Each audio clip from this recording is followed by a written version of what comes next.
Home sweet home. A square का घर देखना चाहोगे तो आ जाओ फटाफट से, दिखाता हूं मैं आपको ए स्क्वायर का dream home. So guys, this is my dream home. Okay, so पिछले 11 सालों का सपना था। 11 साल से मैं रेंटेड अपार्टमेंट में रहते आया और फाइनली हमेशा ऐसा एहसास होता था कि खुद का एक आशियाना होना चाहिए। और मैंने कभी वैसे सोचा नहीं था कि बेंगलोर में मेरा खुद का घर होगा, और फाइनली मैंने अपना ड्रीम होम तैयार कर लिया है और वही मैं आप लोगों को दिखाना चाहता हूँ। बहुत मेहनत से और बहुत सपने से मैंने इस घर को सजाया है और आप लोग इसे ज़रूर देखिएगा। चलिए मैं आपको सैर कराता हूँ मेरे घर की, लेकिन उससे पहले मैं आप लोगों को बताना चाहता हूँ कि एक्चुअली ये जो घर है वो सपना पूरा कैसे हुआ। फर्स्ट ऑफ ऑल वेदांतु, और thank you so much Vedantu and Anand sir, Vanshi sir, Pulkit sir, जिनकी वजह से मेरा सपना पूरा हो रहा है, आज हो चुका है और अब मैं आपको सैर करवा रहा हूँ। सबसे पहले मैं आपको दिखाता हूँ डोर से एंट्रेंस। मुझे पहले अंदाज़ा ही नहीं था कि फोयर एरिया क्या होता है। फाइनली जब होम लेन में डिज़ाइनिंग पार्ट आ रहा था तो एंट्री पार्ट को उन्होंने बताया कि this is a foyer area जो हमें डिज़ाइन करना है। तो हमें बहुत सारे डिज़ाइन दिखाए जिसमें हमें डिज़ाइन बहुत ही सूदिंग लगा और उसके बाद हमने इसको डिज़ाइन किया। सो जितना भी नीचे दिख रहा है, this is design by HomeLane only. And this mirror, ये जो डिज़ाइनिंग है basically mirror designing, that is done by Anil and company. So basically यहाँ पर कारपेंट्री वर्क है बहुत ही खूबसूरत, और उसके बाद बुद्धा जी हमने यहाँ पर विराजमान किया है। और बेसिकली बुद्धा जी हमने लिया था होम सेंटर से। सो बहुत ही ब्यूटीफुली क्राफ्टेड है और हमें मतलब हम चाहते हैं कि कोई भी अंदर आए तो एक पॉजिटिव एनर्जी के साथ अंदर आए, जिसे बहुत अच्छा फील हो। तो इसीलिए हमने बुद्धा जी से अच्छा मतलब पीस का कोई सिंबल हो नहीं सकता, तो हमने सोचा कि क्यों ना बुद्धा जी को यहाँ पर रखा जाए। तो वो प्लान था इसके पीछे। तो दिस इज फोयर एरिया, आपको दिखाई दे रहा है। आई थिंक आप लोगों को देख के अच्छा भी लग रहा होगा।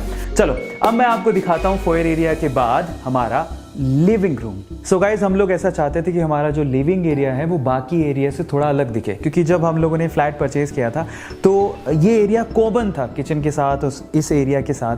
तो यहाँ पे हमने खूबसूरत पार्टीशन बनवाया। ये पूरा वुड पार्टीशन है जो कि अनिल एंड कंपनी ने बनाया। सो ऑसम आर्किटेक्चर का एक नमूना कह सकते हो आप लोग, बहुत ही ब्यूटीफुल है। और ये एक्चुअली बाकी एरिया को लिविंग एरिया से अलग करता है। सो उसके बाद चलते हैं द लेविश लिविंग एरिया में।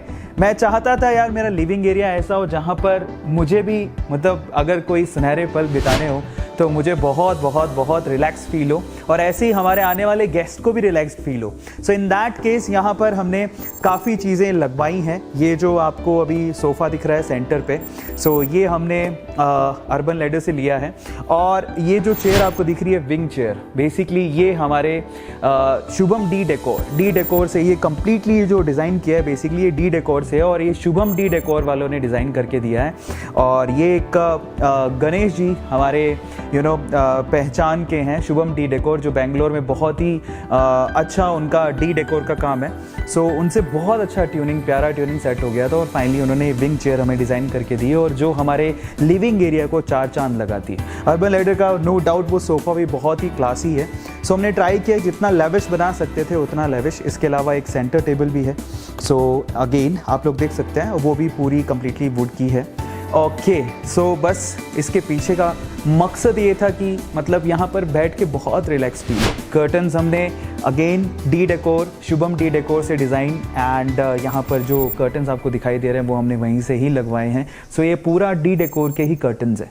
सो इस लिविंग एरिया की खास बात एक और है, वो है यहाँ का आउटर व्यू। चलो मैं आपको दिखाता हूँ। सो गाइज, ये 21st फ्लोर है, और बेसिकली इस व्यू की वजह से हमने इस फ्लैट को परचेज़ किया था।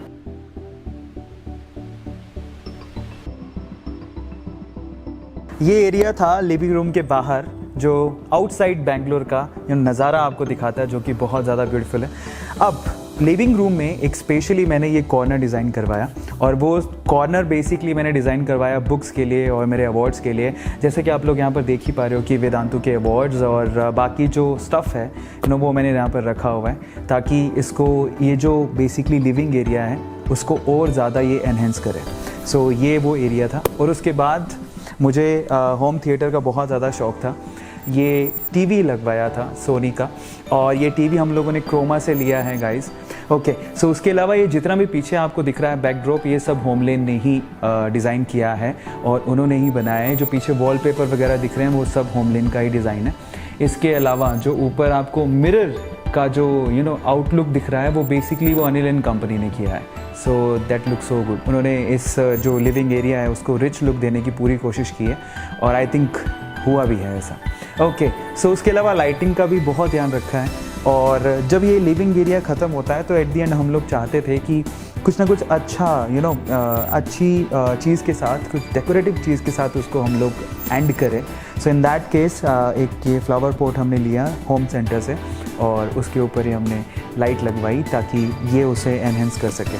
ओके, सो उसके बाद लिविंग एरिया के बाद हम लोग चलते हैं किचन की तरफ। मुझे ऐसा पर्सनली फील होता है कि किचन एक ऐसा एरिया होना चाहिए जहाँ पर आपको बैठने का, रहने का, वहाँ पर भी एक सूदिंग प्लेस होना चाहिए। तो मैंने सोचा मैं किचन को बंद नहीं रखूँगा, एक ओपन किचन जो बहुत ही ज़्यादा सूदिंग हो और एक ऐसी हो जो कि स्टाइलिश हो, मतलब अभी के वक्त के साथ मैंने जाना पसंद किया। सो इन दैट केस एक ओपन किचन हमने बनवाई जो कि आपको यहाँ पर दिख भी रही है और इसको भी ट्राई किया कि बहुत ज़्यादा लैविश हो, इसमें नॉर्मल किचन की जैसा कुछ भी मतलब बाहर दिखे ही नहीं। सो फाइनली बहुत अच्छे तरीके से हमने इसको डिज़ाइन करवाया है, होमलेन से ही डिज़ाइन किया है। और यहाँ पर एक फ्रिज जो आपको दिख रहा है बेसिकली ये भी बहुत ही हमने क्रोमा से अगेन परचेज़ किया जैसे हमने टीवी परचेज़ किया था और हमने कोशिश की कि कुछ ऐसा हो, मतलब मुझे वाइट कलर बहुत अच्छे लगते हैं और मैं चाहता था कि मेरे घर में वाइट, लाइट ग्रे ऐसे कलर्स यूज़ हों जो कि बेसिकली ब्यूटी को एनहेंस करें और आपको कभी भी ना आंखों में चुभे नहीं, एक सूदिंग होना चाहिए, मतलब आइज़ में ना देखने के बाद चुभन नहीं होनी चाहिए। ये जो ब्रेकफास्ट काउंटर भी डिज़ाइन किया है उसमें जो ये आपको दिख रहा है वो वाइट मार्बल है। सो ये वाइट मार्बल है और ज़्यादातर हमने वाइट या फिर लाइट कलर ही चूज़ किए हैं। हमने कोशिश की है कि जब हम किचन में आएँ हमें बहुत अच्छा महसूस हो, मतलब ऐसा नहीं कि सिर्फ खाना बनाओ और जाओ, ऐसा नहीं, यहाँ पर बैठे रहें, बातें करें। सो ऐसा एक एरिया बनाना चाहता था, तो ये किचन है ओवरऑल। सो ये एक नीचे भी एक एरिया बनाया हमने किचन में क्रॉकरी के लिए और ये एरिया भी हमने होमलेन से ही डिज़ाइन करवाया। सो ओवरऑल जो किचन आपको दिख रहा है, मतलब किचन की तो जब मैंने लास्ट लाइव सेशन लिया था उसमें बहुत ज़्यादा तारीफ़ हुई थी, हमारे जो फाउंडर्स हैं उन्होंने बहुत तारीफ़ की थी और स्पेशली किचन के बारे में उन्होंने कहा कि बहुत ही खूबसूरत किचन है। थैंक यू सो मच जिन्होंने भी लाइक किया और अभी आपको इस वीडियो में और एनहेंस करके हम लोग दिखा रहे हैं। मैं आपको एक स्पेशल एरिया दिखाना चाहता हूँ जो बेसिकली मेरी लाइफ में ऐसे मोमेंट आए हैं बहुत सारे जहाँ पर मैं खुद स्पिरिचुअलिटी को फील किया हूँ और मैं चाहता था कि मेरे घर में एक ऐसा कॉर्नर हो जहाँ पर बैठ के हम लोग ऊपर वाले को, भगवान को याद कर सके। So here we have a temple और ये भी हमने ट्राई किया कि हम जितना खूबसूरत बना सके, जितनी खूबसूरती दे सके उतना हम लोग दें। बाय द वे इस मंदिर को डिज़ाइन करने का जो आइडिया, स्पेशली आइडिया जो दिया था वो शिखा ने दिया था और उसके बाद अनिल एंड कारपेंटर कंपनी ने इसे डिज़ाइन किया। तो बहुत ही ब्यूटीफुली क्राफ्टेड है जैसा कि आप इसे देख सकते हैं। और यहाँ पर जब मैं बैठता हूँ और कृष्ण भगवान के सामने बैठना, इट्स लाइक मतलब बहुत अच्छा फील आता है, बहुत ही पीसफुल फीलिंग आती है। सो ये एक एरिया है जो मेरे घर को 4 चांद लगाता है। चलिए अब हम लोग मंदिर के बाद, किचन के बाद और हमारे गेस्ट रूम, लिविंग रूम के बाद चलते हैं मेरे बेडरूम की तरफ। सो अगेन मैं चाहता था यार एक बेडरूम ऐसा हो जहाँ पे पीस हो, अगर पीस होती तो ही तो नींद आती है ना। तो फाइनली उसको भी हमने लेविश बनाने की कोशिश की है। इस तरफ अरमारियो दिख रहा है, let's look at this and actually this is designed by Homeland only। so बहुत ही ब्यूटीफुल कलर है इसका। अगेन मुझे वाइट बहुत सूदिंग लगता है तो वाइट और उसके ऊपर हमने थोड़ा सा ब्राउनिश कलर रखा है और हमारे इसी कॉम्बिनेशन से हमने बाकी चीज़ें भी डिज़ाइन की हैं। जैसे कि पीछे का जो वॉलपेपर है अगेन होमलेन के थ्रू है। ये जो बेड आपको दिखाई दे रहा है ये बेड हमने अनिल एंड कंपनी से बनवाया है और उसके बाद जो यहाँ पर मैट्रेस और ये जो कर्टन्स आपको दिखाई दे रहे हैं वो अगेन शुभम डी डेकोर से हमने लिए हैं। स्पेशली ये एरिया भी होमलेन से डिज़ाइन करवाया है, ऊपर लाइटिंग हमने लगवाई और बहुत ही सूदिंग बनाने की कोशिश की है। कलर जो कॉम्बोज हमने इस्तेमाल किए हैं सिर्फ एक बेड के बैकड्रॉप को छोड़ के कोई भी कलर डार्क नहीं है। सो वो डार्क इसलिए है क्योंकि वो उसको जो डार्क ग्रे है जो पीछे की लाइनिंग को एकदम एनहेंस कर रहा था, इस वजह से हमने उसको बनवाया। बाकी वुड का काम है, ये वुड का जितना भी काम किया है वो अनिल एंड कंपनी ने किया है और पीछे जो दिख रहा है आपको वो हमने होमलेन से करवाया है। बेसिकली कई लोगों को ऐसा फील होता है कि होमलेन क्या है। होमलेन तो आपके पास अगर समय नहीं है और आपको चाहिए एक बहुत ही लेविश, एक बहुत अच्छा फ्लैट, आप उसको इंटीरियर डिज़ाइन कराना चाहते हैं। इनफैक्ट ज़रूरी नहीं है कि लेविश हो, अगर आप लोगों के बजट के हिसाब से भी अगर आप उसको डिज़ाइन करवाना चाहते हैं तो होमलेन बहुत अच्छा ऑप्शन है। मुझे ऐसा लगता है आज के टाइम पे बहुत सेफ़ है उनका जो डिज़ाइन है 3D डिज़ाइन आपको एक अलग से आपके बजट के हिसाब से वो एक इंटीरियर डिज़ाइनर देते हैं जो आपकी जगह को देखने के बाद उसको डिज़ाइन करता है। उसके बाद तो आपकी हेडेक है ही नहीं, ऑलमोस्ट ना के बराबर। आपको कुछ एक सेटिंग देनी है जहाँ से आपको चीज़ों को फाइनल करना है और उसके बाद फाइनली जब हमारा आउटपुट निकल के आया, एंड दैट्स रियली ऑसम। ये ब्यूटीफुल कर्टन्स फिर से डी डेकोर के हैं और ये एक्चुअली बिल्कुल उस कलर कॉम्बिनेशन पे गया है जो कलर कॉम्बिनेशन हमने अलमारियों में यूज़ किया है। वही अगेन वाइट, लाइट ब्राउन और वही गोल्डन लाइट ब्राउन कलर के कर्टन्स हमने यहाँ पर बनवाए हैं। और बनाए किसने? D decor, Shubham D decor. अब इसको हटाते ही आपको पूरा बेंगलोर का नज़ारा दिखेगा। चलिए मेरे स्टूडियो की तरफ, जहाँ से मैं क्या करता हूँ, रिकॉर्डिंग्स करता हूँ, लेक्चर्स लेता हूँ, लाइव क्लासेस लेता हूँ और लाइव सेशंस लेता हूँ और बहुत सारी चीज़ें यहीं से एक्टिविटी सारी होती। सो this is my studio room. Again ये जितना भी स्क्रीन एंड ऑल अभी आप देख रहे हो, ये जितना भी सेटअप यहाँ पे लगा हुआ वो वेदांतु ने ही यहाँ पर सेटअप करवाया है कम्प्लीटली। और यहीं से मेरी क्लासेस होती हैं, यहाँ से मैं लेक्चर लेता हूँ। ओके और वहाँ स्क्रीन पे बेसिकली मैं देखता हूँ आपके चैट्स और वहाँ पर मैं खुद को भी देख पाता हूँ कि एक्चुअली सब सही दिख रहा है कि नहीं दिख रहा। आपको पता ही है कि यूट्यूब में जो चैनल है बेसिकली वहाँ पर सबसे पहले हमने सिल्वर प्ले बटन जीता और उसके बाद गोल्डन प्ले बटन जीता। और ये एरिया है जहाँ पे मैंने अपनी चीज़ें मतलब रखने के लिए कॉर्नर बनाया है। बेंगलोर यहाँ से भी साफ दिखाई देता है जो कि बहुत ही ब्यूटीफुल है। Okay so this is a studio setup by Vedantu and ये एरिया, ओ माय गॉड, मतलब यहाँ पे बैठ के मुझे बहुत ज़्यादा कंफर्टेबल फील होता है। यहीं से मैं रिकॉर्डिंग्स भी कभी कभी कर लेता हूँ। और ये गिटार है जो मैं सेशंस में जनरली बजाते रहता हूँ, बजाना आता नहीं है बट फिर भी मैं ट्राई करते रहता हूँ। ओके बाय द वे ये जो सोफ़ा है बेसिकली वो भी हमने शुभम डेकोर से ही डिज़ाइन करवाया था और उन्होंने ही बना के दिया है, बहुत ही कंफर्टेबल है। सो चलिए अब मैं आपको दिखाता हूँ गेस्ट बेडरूम, है ना। ऑब्वियसली जब आप लोग आओगे घर पे मुझसे मिलने तो मैं आपको उसी रूम में ठहराऊँगा।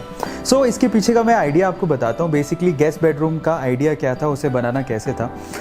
मैं बहुत बार हम लोग बाहर जाते रहते हैं और बाहर के जो रूम्स होते हैं, होटल के रूम्स जो होते हैं बहुत ही ज़्यादा अच्छे होते हैं, है ना। सो मैंने सोचा कि घर पे एक ऐसा कॉर्नर बना दिया जाए यार, जब भी ना बैग पैक करने हो और कोरोना जैसी सिचुएशन हो तो हम लोग वहाँ पे बैठ सके। सो ये गेस्ट बेडरूम है जो बनवाया है। अगेन फील वैसी आई एकदम होटल के जैसी, तो हमने एक एरिया बना लिया कि बैग पैक करो और यहीं पे आके रह लो नहीं। सो फाइनली ये एरिया है गेस्ट बेडरूम जैसा। वी हैव ट्राइड कि सूदिंग लगे, सूदिंग बने। सो दिस इज़ द एरिया। तो यहाँ पर ये जितने भी आपको कबर्ड्स वगैरह दिख रहे हैं तो ये सब होमले ने डिज़ाइन किया है। ये जो बेड हमने लिया है वो अर्बन लैडर से लिया है, जो साइड टेबल्स भी दिख रहे हैं वो भी अर्बन लैडर से ही हैं। और स्पेशलिटी है वो कॉर्नर, ये जो कॉर्नर है बेसिकली ये भी होमले ने डिज़ाइन किया और पीछे जो आपको दिख रहा है ये blades, that's so beautiful. So finally guys ये था मेरा ड्रीम होम स्वीट होम। आपको कैसा लगा आप मुझे बताइएगा। बाय द वे जिन्होंने इस ड्रीम होम को पूरा करने में, इसको फुलफिल करने में मेरी मदद की है, उनकी डिटेल्स भी आपको at the end of the video मिल जाएगा। बट ओवरऑल सपने देखते रहो और उसे पूरे करते रहो। मैं कर सकता हूँ तो आप लोग भी कर सकते हैं। Thank you so much Vedantu, thank you so much Vedantu family, Anand sir, Pulkit sir, Vanshi sir, thank you so much Home Lane, thank you so much Shubham decor, thank you so much Anil and company जिन्होंने इस सपने को पूरा किया। Thank you so much Croma, thank you so much Home Centre. वाकई में आप लोगों ने मेरे घर को, घर के सपने को, एक सिंपल से ड्रीम को, सिंपल ड्रीम तो नहीं था बट एक ड्रीम को पूरा किया। Thank you so much my parents, मम, डैड, दीदी, मेरे घर वाले जितने भी हैं, बहुत बहुत शुक्रिया मेरा हमेशा साथ देने के लिए। और एक स्पेशल पर्सन है जिसको मेंशन किए बिना शायद ये लिस्ट कभी पूरी नहीं होगी। सो दिल से बहुत बहुत धन्यवाद। वो स्पेशल पर्सन कौन है, वो मिस्ट्री पर्सन को आपको मैं जल्दी मिलवाऊंगा। सो अगेन आप लोगों को ये घर कैसा लगा, इसका इंटीरियर कैसा लगा, आप मुझे ज़रूर बताइएगा चैट सेक्शन में। और इसके अलावा आप लोग मुझे ये भी बताइएगा कि इस पूरे घर में कौन सा कॉर्नर आपको बहुत ही खूबसूरत लगा, मेरा कौन सा इस घर का एरिया आपको बहुत ज़्यादा सूदिंग लगा। चैट सेक्शन में लिखिएगा। और मैं ये भी जानना चाहता हूँ कि आप जब अपना एक ड्रीम होम बनाएंगे तो इनमें से कौन सा एरिया आप चाहेंगे कि आपके ब्यूटीफुल घर में भी हो, है ना। So thank you so much for watching. ये था मेरा होम स्वीट होम।